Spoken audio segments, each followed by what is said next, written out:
जहां प्रयागराज स्थित इलाहाबाद हाईकोर्ट ने एक अहम फैसले में ये कहा है कि सार्वजनिक भूमि पर नमाज पढ़ने का अधिकार नहीं है।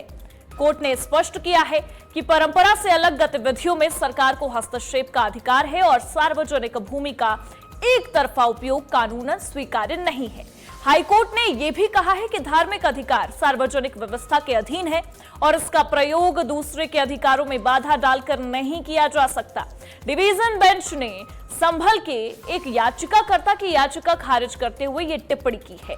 ये बड़ी खबर इस वक्त आपको बता रहे हैं, जहां याचिका खारिज हो चुकी है। कोर्ट की अहम टिप्पणी भी सामने आई है। कोर्ट ने यह स्पष्ट कर दिया है कि परंपरा से अलग गतिविधियों में सरकार को हस्तक्षेप का अधिकार है और सार्वजनिक भूमि का एक तरफा उपयोग कानूनन स्वीकार्य नहीं है।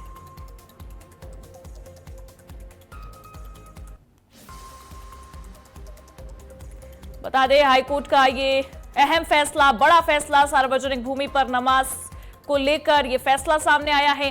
धार्मिक अधिकार सार्वजनिक व्यवस्था के अधीन, इस टिप्पणी को लेकर भी अब कहीं ना कहीं एक बड़ा झटका लगता भी नजर आ रहा है। अब आपको ये बड़ी जानकारी बता दें कि अहम फैसले में इलाहाबाद हाईकोर्ट ने यह साफ कहा है कि सार्वजनिक भूमि पर नमाज पढ़ने का अधिकार नहीं है।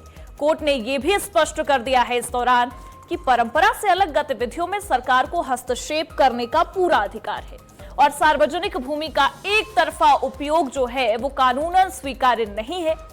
हाईकोर्ट ने यह भी कहा है इस मामले में कि धार्मिक अधिकार सार्वजनिक व्यवस्था के अधीन है और इसका प्रयोग दूसरों के अधिकारों में बाधा डालकर नहीं किया जा सकता है। डिवीजन बेंच ने संभल के एक याचिकाकर्ता की याचिका खारिज करते हुए यह टिप्पणी की है। ये बड़ी जानकारी आपको बता रहे हैं। डिवीजन बेंच ने संभल के एक याचिकाकर्ता की याचिका को खारिज करते हुए टिप्पणी की है कि धार्मिक अधिकार सार्वजनिक व्यवस्था के अधीन है। अब ऐसे में आपको बता दें कि इस पूरे मामले को लेकर यह भी टिप्पणी सामने आई है कि सरकार जो है वो इन गतिविधियों पर हस्तक्षेप कर सकती है, यानी कि परंपरा से अलग गतिविधियों में सरकार को हस्तक्षेप करने का अधिकार है और सार्वजनिक भूमि का एक तरफा उपयोग कानूनन स्वीकार्य नहीं होगा। और जरा जानकारी के लिए हमारे सहयोगी विवेक पांडे हमारे साथ जुड़े हुए हैं। विवेक, एक तरीके से देखा जाए तो याचिकाकर्ता की याचिका को खारिज कर दिया गया है और एक अहम टिप्पणी सामने आई है इलाहाबाद हाईकोर्ट की। कैसे देख रहे हैं आप इसे?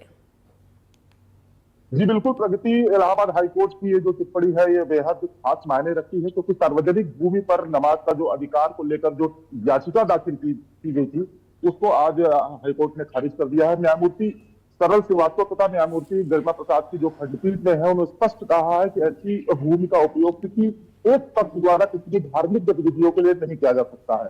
संभल जिले के जो गुन्नौर के तिकोना निवासी अतीम थी, उनकी याचिका डाली गई थी। कोर्ट ने कहा कि सार्वजनिक भूमि पर सभी का समान अधिकार होता है और इसका एक तरफा उपयोग कानूनन स्वीकार्य नहीं है। कोर्ट ने आगे भी अपनी बातों को कहा है। कोर्ट ने कहा कि धर्म का पालन करने का अधिकार सार्वजनिक व्यवस्था के अधीन है और इसका प्रयोग इस तरह से नहीं किया जा सकता है। यह दूसरों के इन अधिकारों में हस्तक्षेप अगर यह कोई करता है तो अगर इस भूमि को निजी भी मान लिया जाए तो याचिकाकर्ता जो मांगी गई राहत है वो उसका हकदार नहीं है। जी, और सबसे बड़ी बात कि इस पूरे मामले के तहत सरकार को हस्तक्षेप करने का अधिकार है, ये भी टिप्पणी की है हाईकोर्ट ने। बहुत बहुत शुक्रिया तमाम जानकारियों के लिए आपका।